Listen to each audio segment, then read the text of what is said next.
тајните на океаните.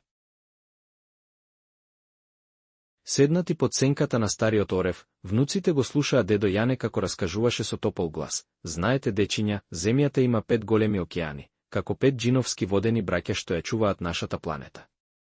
Еве како се викаат. Тихи океан, тој е најголем од сите, толку огромен што изгледа како да го прегрнува целиот свет. Ако би патувале преку него, би ви требало многу денови со брод. Атлантскиот океан, вториот по големина. Нему му припаѓа нашето убаво Средоземно море и преку него некогаш патувале храбри морепловци, барајки нови светови.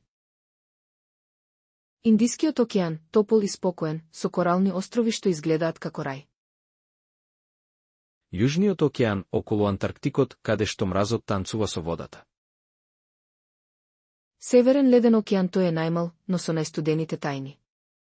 Се простира околу Северниот пол. А светското море, дечиња, не е едно конкретно море. Така понекогаш луѓето ја нарекуваат целата водена површина, океаните и морињата заедно. Затоа што тие не се целосно одделени, туку се поврзани, како една огромна водена површина што тече низ светот.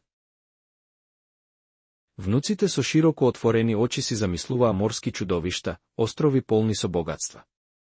А дедо Јане насмеан рече, еднаш ќе патуваме заедно. Ако не со брод, тогаш со приказна.